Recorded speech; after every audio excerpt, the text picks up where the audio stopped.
recording. You ready? Testing. Shalom, everyone. This is Salah Hakuya. Welcome to YYC News, and that's my word TV. Everyone knows that it's in memory of Yalani Yemas Tin Chinya Marinde. I want to thank everyone for getting ready to join in and support me. Salah Hakuya, y'all community activist, your performing artist, your ambassador, your representative who love you very, very dearly and who have been truly dedicated to this work. I'm thankful for another opportunity to be able to come here today and discuss whatever you know is going on in my mind.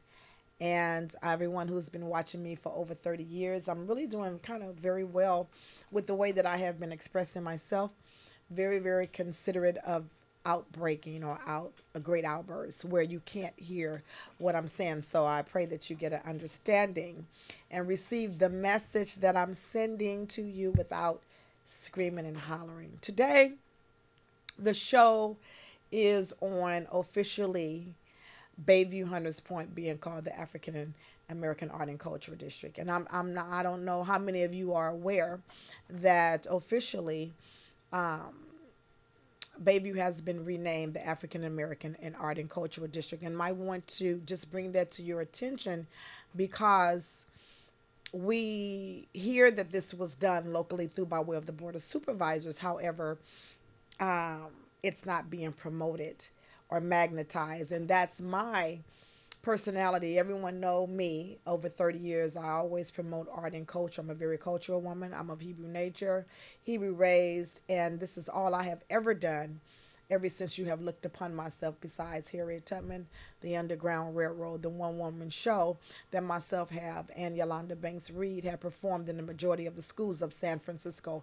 But mainly the work that you see me is the activism, fighting for social justice for not only the culturally African American culture people, but also for humanity. And so my responsibility after 30 years of really being out there, I came to the conclusion, I ran for the Board of Supervisors. And the people were saying, they really wanted me to be able to get this position. But while I was running, honestly, and I'm being very honest, and I thank the 4,000 people who voted for me and plus 4,000 is that everyone who knows me, I'm not a political person and I'm not near as politically correct. However, I am fighting for the cause of what in the many, many issues of our cultural development and humanity or humanitarian rights, dealing with civil rights issues. And the question have been over these 30 years is what is the position and what is meant for me to have? And I've been really contemplating the work that myself do is where I belong because I've been doing a lot of in-kind service. And what people don't know, in-kind simply means volunteer. Why is it that I use in-kind? I started almost 30 years ago in Fillmore. And I'm from Fillmore, actually. Even though I've been living in Bayview for 15 years, originally I am from Fillmore. My first community that I lived in, and I had mentioned this before, was Pacific Heights. On Jackson Street. When I first moved to San Francisco over 30 years, my first neighborhood was Pacific Heights in on Jackson Street over in the Fillmore area. And from there, I migrated all over San Francisco. I've lived in the Tenderloin. I lived in McAllister and Webster and moved to Lakeview. Everyone, I've lived in Lakeview. My daughter was born on Orizaba in Lakeview. I moved from Lakeview to Twin Peaks. I lived in Twin Peaks for 5 years after my daughter was born. And after leaving Twin Peaks, but a statement was made by someone, a teacher who I love very, very much. And I never forgot the words she said to me. And I knew it was directed to me, even though she generalized. But I knew she was speaking with me. And she said, come down off that hill and let me see what you made of. And I really want to cry right now because she knew that it was something within myself that I possessed that needed to come out. And I would drop my children off in Bayview and then I would come back to Pacific Heights and do what I do, did my thing. And I go back and pick up my children because I had one of my sisters who took care of my babies there. But that was all the all my activities in Bayview. I was not connected to Bayview. And so when she said, come down off that hill and let me see what you made of, I did that. And I've been fighting ever since. The warrior that you see in me, it all came out. Who I was and who I am, it all came out. And I have not been doing anything else but the fight. And so the time has arisen where I realize that now my position needs to be created. And it wasn't in the political seat, but now I need your help because we have a lot of issues. We have many, many causes of seriousness, and I have people calling me back into the community. And those who did not know, my son was also murdered on these streets 4 years ago, 4.5 years ago. Yalani Chinyama, who the show is named after, YYC, and also That's My Word TV. Before my son was murdered, it was That's My Word TV. And the reason that it was That's My Word TV is because I always gave my word, and that's my word, that I was going to stick by this community and never give up. And so I always would end with That's My Word. My word is my bond. And every man and woman who are not a man or woman of their word, they have no creator in them. And me of Hebrew culture means Elohim, Yahweh Elohim, who I give praises to, and who has kept me strong all these years of the ancient tetragrammaton, me of Hebrew culture, is that a man and a woman that's not of their word, they're not of God. You are a lie, and there's no truth in you. And so we're dealing with the political time where we are being lied to on a constant basis in the political realm, and all of the promises are not being acknowledged. All of the promises are not being kept. All of the promises are not being, they're not manifesting all the promises. It's just a bunch of policy, but it's not carried out. There's a proverb that stuck to my mind, and it says that it's not the policy. You can have a policy, but that's not the strength of the policy. The strength of the policy is the enforcement of the policy. And that means that we have to enforce it. And so we see now today that we are so divided because we have our financial responsibilities. We have our home duties. We have our families. And there's so much going on externally in the chaotic state that we are in, is that it's really hard to hold the powers that be accountable. We'll go to a hearing one time, we'll go to a rally one time, but then we're not carrying it out by holding these powers that be accountable and consistent by our presence. We're not able to do that because we have so much going on in the commonly called African American community. We're dealing with the crisis and the breakdown of our families, and we're trying to keep ourselves stable just as well. And I'm still working. I'm doing very well because usually I'd be like, out there. So I'm thankful that I'm able to get this to you in a calm manner, to the truthfulness of what's in my heart. And so after 30 years, I've came to the conclusion that I'm truly married to this work. I've always known that I was married to this work. Many of you know that I am married to this work.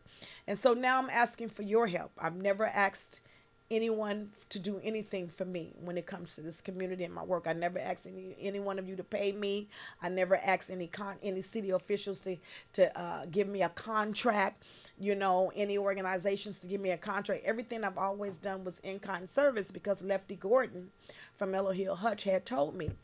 I went through 3 interview process when I was first hired at Elohim Hutch years ago that started me on my activism work in San Francisco. Mainly my activism work started in Los Angeles, California.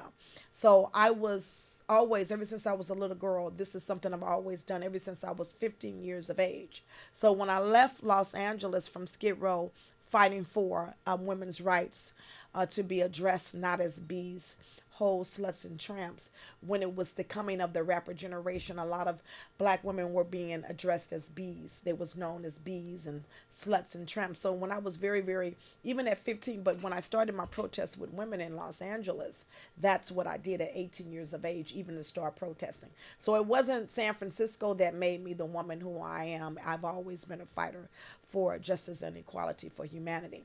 But when I came here, And it was because of Lefty Gordon who, he was the final say of me being hired in the Fillmore district at Elo Hill Hutch. And I went through three different hiring processes, three different individuals and groups. And one was also Richard Brown.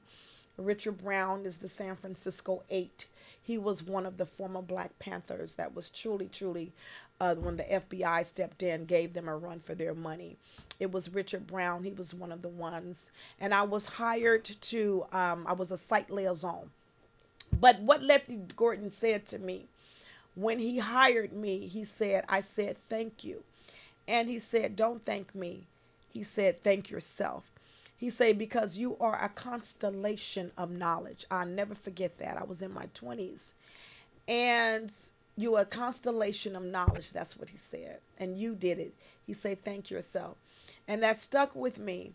And from there, not only they hired me as a site liaison, and what I would do, I would go to construction sites and make sure that they was hiring minorities, according to, at that time, affirmative action. And if they did not hire, if they didn't meet the quota, then myself would shut them down by protesting it. But, to be honest and truthful, I never really had to shut them down because I always came to them sincerely. I did not come to them aggressive. I came to them and I would notice if it wasn't any commonly called African American people on the job, I would talk to them sincerely and let them know that I genuinely cared and I thought it was the right thing to do. And they would be more than willing to comply. The time has come where the same nature that I had then, I still have now. I'm very concerned. If we do not have someone to represent us, we will not be served. And remember this, a riot only starts because of unheard voices. A riot only starts because of unheard voices. And we have reached the pinnacle where commonly called African American people voices are not heard. I attended an event on yesterday, and the mayor had attended, Shaman Walton had attended, Sophie Maxwell, different political people from all over San Francisco. They had attended this event, and it was the grand opening for the Bayview Bistro, which consists of a couple of food trucks and also a sister, I don't remember her name, who she sells, her product is pudding. And she got up and spoke, and Big H got up and spoke, Harold. And Big H barbecue truck, soul food truck, consisted of, he sells barbecue ribs, he sells chicken, he sells spaghetti, potato salad, and soda and water. That's what he sells. And the sister that spoke, she spoke that she had never had the opportunity to really find a place to sell her product, the pudding, and that she was thankful that they had the opportunity through this Bayview Bistro, which consists of having it outside, and they have a gate around it, and it's where the old Kentucky Fried Chicken used to be, across the street from that area. And they were thankful that they had an opportunity to be able to have a place for her business selling pudding, after all the years that she had been trying to get her business established. And I don't want to be very disrespectful. I appreciate the fact that they acknowledge this opportunity for the entrepreneurs, because the entrepreneurs and also the commonly called African American people deserve to have a place to sell their products. However, what I want to bring to the table is that I also want to add that we need more. I'm going to say that with grace.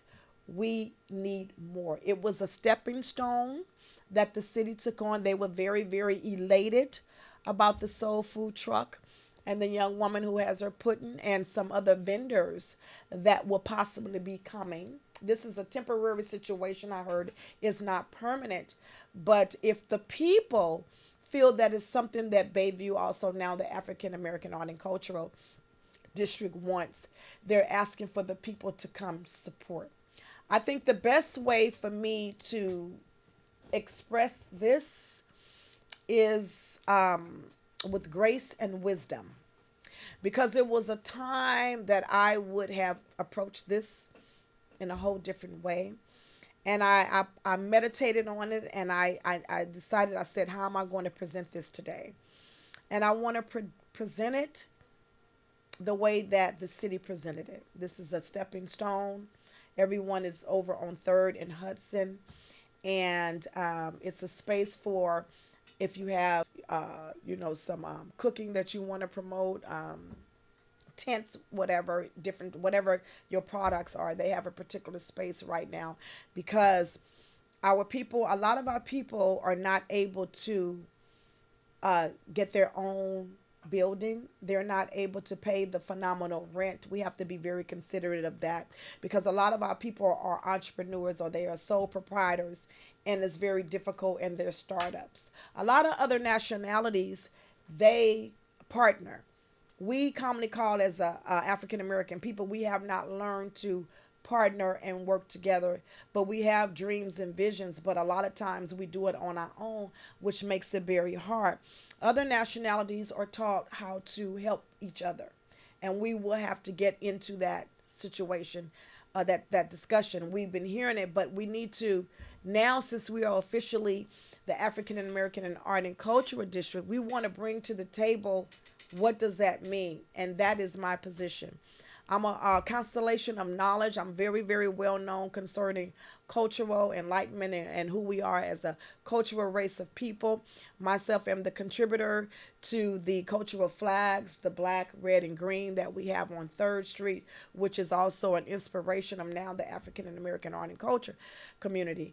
And so I decided that I spoke with London Breed on her birthday, at her birthday celebration on last Sunday. And I put it on her mind is that I'm requesting for her to appoint me as the ambassador of cultural affairs. Now, the reason that I feel that we need a mandate and also a office of cultural affairs is because we have forgotten about what culture really means, and we have a lot of issues in San Francisco that deal with diversity, and we are just focusing on being Americans, and at the same time I'm looking to see that there's a lot of division going on, there's a lot of racism going on. And how do you solve this? There's a lot of shooting going on. How do you solve this? Usually when it's a situation of a lot of division going on, it's called comparison. The races, if you notice, they want to be superior. And there's the issue of superior and inferior. And then there begins to be jealousy, there begins to be hatred, there begins to be self-destruction and outrage, and then there begins to be violence. We have to really look at in America what we have to do as far as the common ground. And one thing that I know is an antidote, and that is to acknowledge all of the cultures that have migrated in the United States of America. Also, with the commonly called African American people, their culture was taken away. And that's the reason why many of us do not feel that we have self-worth, value, because we're not used. And the only time that you can really ever be used is in the political realm. Black people are not political people. We have to realize that. We have to look at the reality. We cannot put us all does not fit the same shoe. We have to look at the reality. We all do not wear the same size. We all cannot be put in the same category. And with that is that we have to look at the diversity of what makes up our culture and the similarities what makes up our culture. And that's what myself will be bringing to the table, is that with the mayor of San Francisco being the ambassador, which they have already acknowledged me as the ambassador, but specifically I'm requesting with the city that that is the position that I want to be, is the be appointed as the ambassador of cultural affairs. And with that said is that then we would be able to show forth all of the diversity of culture, show the similarities of how there are similarities, the Italian community, the Chinese community, the Japanese community. As you know, the Chinese community have Chinatown, the Japanese have Japantown.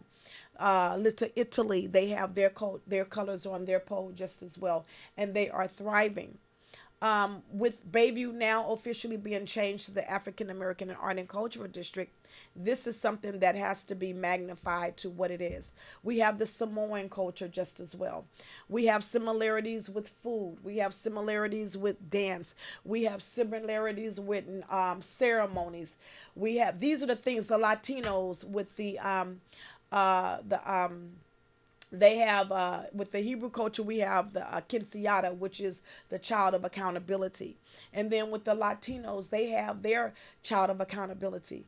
Blacks do not know that they have the quinceañeras, which is a child of accountability. They do not know when these young men reach to the age of 13 that there's supposed to be a ceremony to acknowledge that they have come from being a child to a young man, and the reason for being a young man.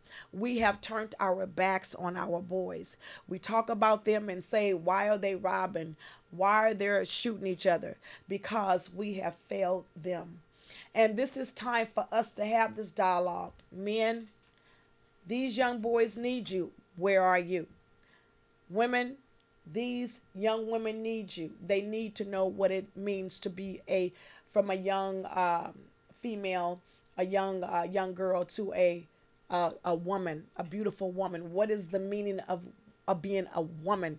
You know, how did you get to be a woman? What did you have to learn to have you walk with dignity, to have you walk with integrity, to have you to be a woman of your word or man? These are the things that we are responsible for. This is what culture means. It's not to just throwing the word around and say, oh, we're culture, now we're a cultural community. No, we have a responsibility and an obligation to take our village back. And so what I'm bringing to the table is that I cannot do it alone. I'm not going to do it fussing and fighting and screaming and hollering, but I need your help in assisting. Sending is going to be a petition out, and it's going to be a petition out, and it's also going to be a petition online just as well, requesting that all those who have watched me for over 30 years do this and do this only. I'm asking for your help, that I be the representative as the ambassador for San Francisco, to be the spokesperson to represent art and culture, to represent culture affairs. And with that, I think that we would be able to start receiving what it's meant. We have issues. We have to deal with the Opera House. We have to deal with the Bayview Opera House. It's being brought to my attention consistently about the Opera House. We have someone, Kelvin Williams, Ruth Williams, it was named after. And Kelvin Williams, he found someone, and we all found someone that we feel has the qualifications for this position. We cannot be the African American Art and Cultural District and do not have the proper representation that identifies with us. We must be responsible for our own community. We must show our children that we can run our own community. We must show our children that we have what it takes to run our own facilities in Bayview, now the African American Art and Culture, and we do. We have a woman that has everything that it takes. Her name is Yolanda Banks Reed. She has the qualifications, and that is who we are choosing. We have one more issue that we need to deal with, and that is we have to also have the walls put up on Bayview and Evans, where it needs to be acknowledged, just as you go into any other manor that you are entering into their environment. We have to do the same, or their zone. We have to do the same. If we are officially the African American Art and Cultural District, we need to have the cement signs put up, stones. I talked to Shaman Walton about it. And these are the things that we need to do. You can't say that this is the African American Art and Culture District and we do not have the advertisements to acknowledge that. We need our cultural flags. We need our cultural flags to show forth that this is the African American Art and Cultural District. So I'm just sharing things with you of some of the things that need to be done. And last but not least, we need the gold color. As you see, we know that this identifies with us. There's no confusion. There's no confusion. But we have found that there's confusion with the black and red and green. When I spoke with Malia and we both agreed, myself mentioned to her the colors were black, red, green, and gold. So there's one more color that needs to be put on 3rd and Evans all the way up to Jamestown is the gold. That is symbolic. That is truly the color and the representation of our African culture. And that is one color that must be done. Also, there was brought to my attention, and I want the people to also tell me if you agree. You can call me at 415 287 7481. That's once again 415 287 7481. And it was brought to my attention on yesterday is that it is being requested that those same poles that are done in Bayview also be done in the Fillmore area. Starting at McAllister and Fillmore all the way up to California. There's a person that's been there for 70 years who knows the ins and outs. We know the history of the redevelopment agency and what they have done, and that this is what we're requesting. I told them I have no problems being the ambassador, the rep. That's once again, they're coming to me. This is not something that Salah is saying, oh, here I am. The people are coming to me because they know I care. And the only thing that I'm asking is that I be the ambassador and that mandated and appointed by the mayor, Mayor London Bree, and that I also receive a stipend. That is what I'm requesting. So I'm going to need your help. I volunteered. I did in-kind service for 30 years. I'm not volunteering anymore.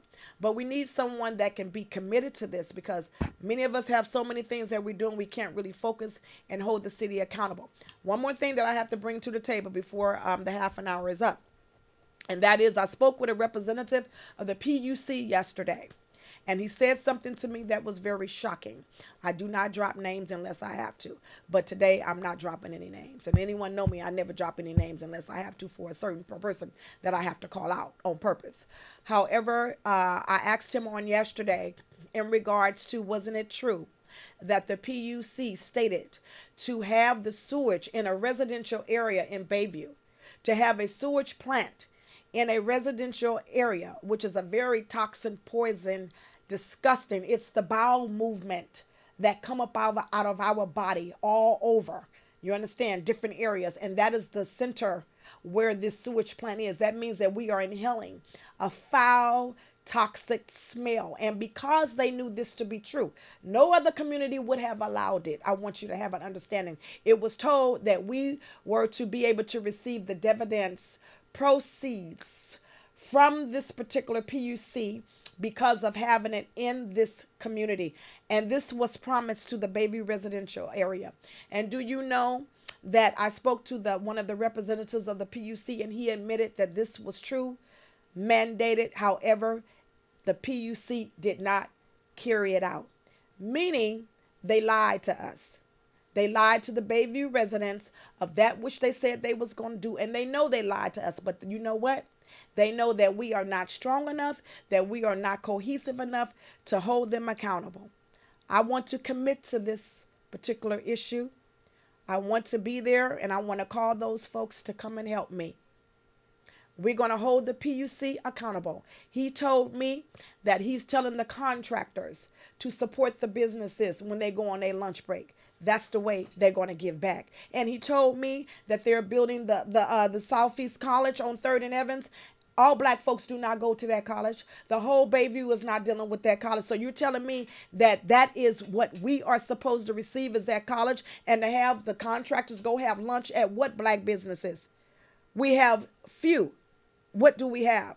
The young woman that sells her candy.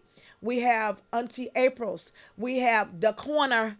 We have the brother that has his business on next to the 3rd and Paloux.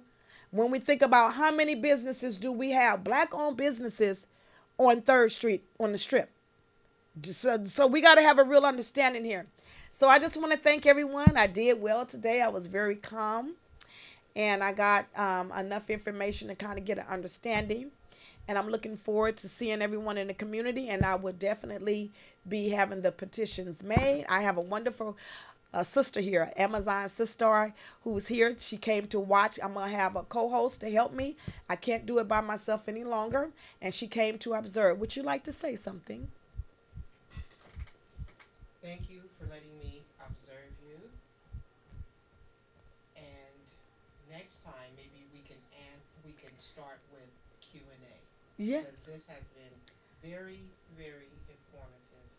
And I would like, if the host agrees, to have questions raised up from the issues that have been addressed, and for the communities to start receiving the monies that have been allocated to them from the past and also now. Thank you. Do you have a question? We do have politics. Our personal agendas have always been our political agendas. And also, you're right, we have lost the rites of passage as ceremonies for our young children to participate in. But we always have been a cultural people, a Yes. traditional people, Yes. and we will continue to Yes. stay on the battlefield Yes. for that. We have to restore, Yes. Restoration. and that will be part of the reparations that are due to us. Thank you. Thank you. That's so beautiful. These are my strength. I have my people who are coming to assist me. And I'm so thankful that, I've been through the hardest times having my child murdered. And I went through the hardest times. And this is actually the worst that you would see of me. And now I have my Amazon sisters on board to help. It's because of my friend. I won't say her name unless she give me permission at another time. Just the fact that she's been putting out there about the show and she wanted to know more about the show, and I invited her, and I'm thankful to be able to have, even if she didn't sit and hear on the other side, she was still a strength for me to go forward and to continue the show, because it was getting very difficult for me filming twice a month and carrying just so much. And so just the strength, it's only so much that a race of people can really carry by themselves. I mean, we need to help one another. We have reached a pinnacle, and that's the reason why we are being destroyed now, because of not strength. Yes, not having that support. And can we address colonization versus gentrification next time? Oh, so you want that to be the next topic? Yes. Definitely. Along with the other issues that you Absolutely. I want to know. That's what I'm saying. I want the community, me as their ambassador, to tell me what they want. And I'm so thankful to know that this was what was brought to us on yesterday, was the Opera House. I didn't bring that. And also the Fillmore area. I did not bring that. This is what the people are asking for. And so I'm thankful that this is something that I'm very, very aware of. And I agree 100%, because I won't speak about one thing about me. If I don't, if I don't agree, then I won't do it, because I cannot put myself to something that I don't agree with. I don't. I won't do it, because it won't be a part of me. But something that's a part of me, you use the word passion, that's because I truly feel that this is something that needs to be addressed. Okay? So, I have my cultural fan today, my son's colors. He was from the great Zimbabwe. It's because I just like to be relaxed. Cultural people are relaxed people. They don't let anything stress them out, because they know they have a deep, deep root of spirituality. Our spirituality was cut off, and we had to learn religion. That's going to be another show. Take care, everybody. Salahakuya, the Ashe. real live mermaid. La la la. Beautiful.